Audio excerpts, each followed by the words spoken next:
Pour moi, la montagne, c'est beaucoup de choses. C'est d'abord une vraie économie touristique, parce que c'est 10% de notre produit intérieur brut, mais c'est aussi des paysages magnifiques, une agriculture, et puis un endroit où on vit.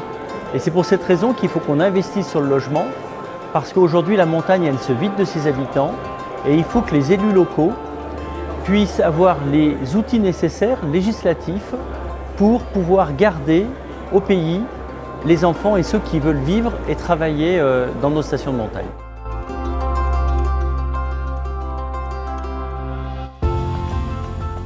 C'est important de se réunir aujourd'hui parce qu'on a fait un constat depuis longtemps que la montagne doit s'adapter du coup à la transition écologique pour avoir une montagne durable.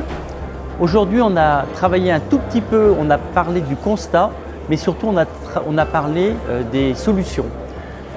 On avait un mélange d'élus, de scientifiques, on avait les gens de l'INSEE et ça a permis en fait d'apporter des solutions très concrètes, à la fois des choses concrètes très locales au niveau de la commune, au niveau du département, de la région, mais également au niveau législatif.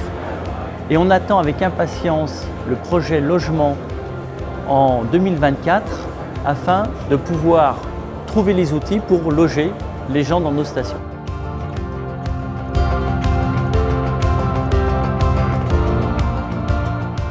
Pour moi, la montagne de demain, ça ressemble à quelque chose qui soit vertueux en termes d'environnement.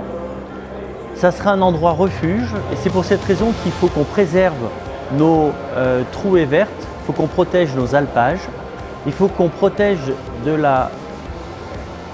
l'habitation partout, ça veut dire qu'il faut préserver des zones qui ne seront pas constructibles pour que ça reste un endroit où on puisse y vivre à l'année, qu'on puisse accueillir confortablement et dans le respect de l'environnement des touristes.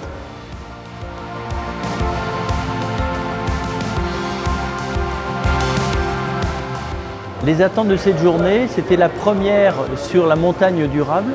Ça a vraiment un sens que ça se fasse à Chamonix, ici au pied du Mont Blanc, avec une vraie symbolique. Mon attente, c'était de faire travailler ensemble l'ensemble des acteurs pour qu'on ait une conscience collective sur ce qu'il faut faire et qu'après, on ait des groupes de travail qui vont permettre à tous les niveaux, communes, départements, régions et États, de travailler dans le même sens pour avoir une montagne durable. Ce que je retiens en particulier de cette journée, c'est qu'en écoutant tout le monde, on arrive quand même à avoir vraiment des points communs de convergence. Donc il faut en profiter et je pense qu'il faut écrire ensemble avec tous les acteurs la montagne de demain.